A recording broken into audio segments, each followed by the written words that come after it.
We're going to start by getting our pavers and lining them up with a piece of string.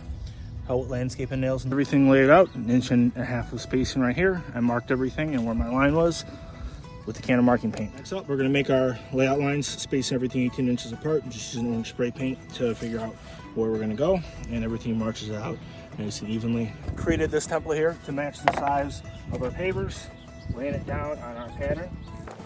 We're then going to get a shovel with a straight edge and cut it out.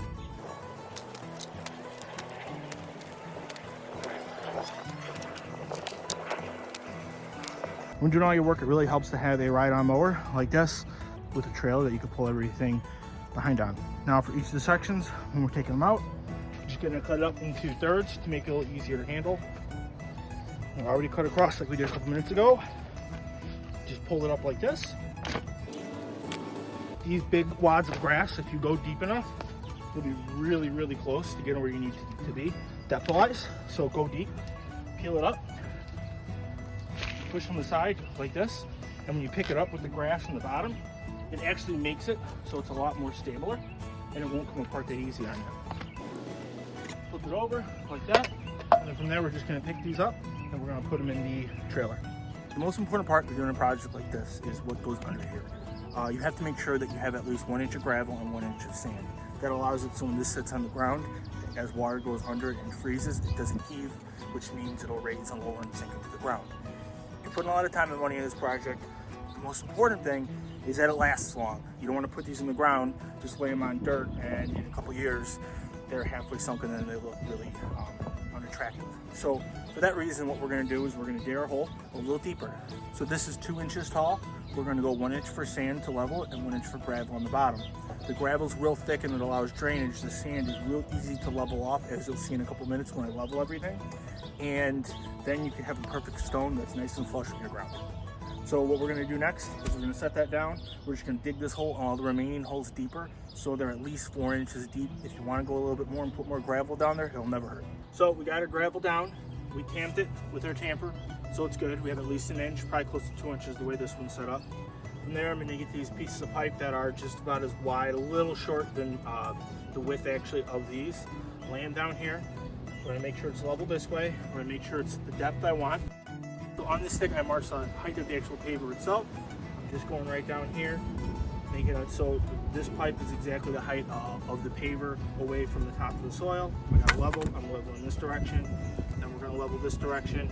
I'm just going to build up the stand a little bit with my hands. It's like a small turret, if you want to call it that. Then we're just going to go over here. We're just going to push down. So it's level right here, and then we're just going to level it up and down, making sure there's no sand on there. And this just needs to come up just a little bit.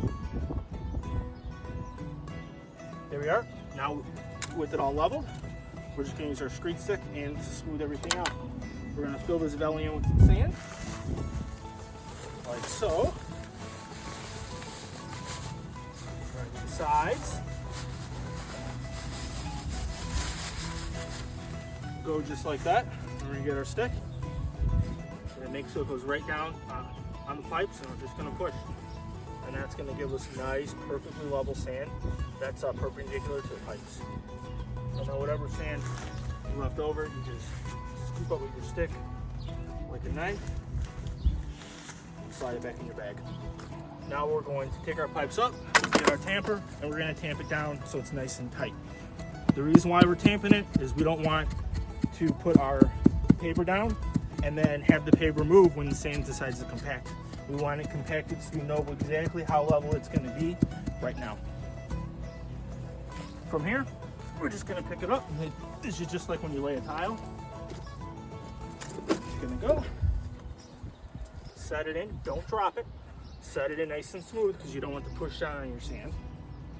And then what we're going to do, we're just going to measure it to make sure it's level this direction, which it is. And then make sure it's level this direction, which it is. So we're all set. Give it a little wiggle just to help it seat in there a little bit. Push on it to make sure there's no wobble, and this one's set. All we have to do now is just get a little soil and fill in the sides. To do that, I have a small bucket here of soil. I'm just going to fill in the sides just a little bit, Well, that's all I have for you guys today. Thanks for watching this video. Don't forget to like and subscribe. Have a great day.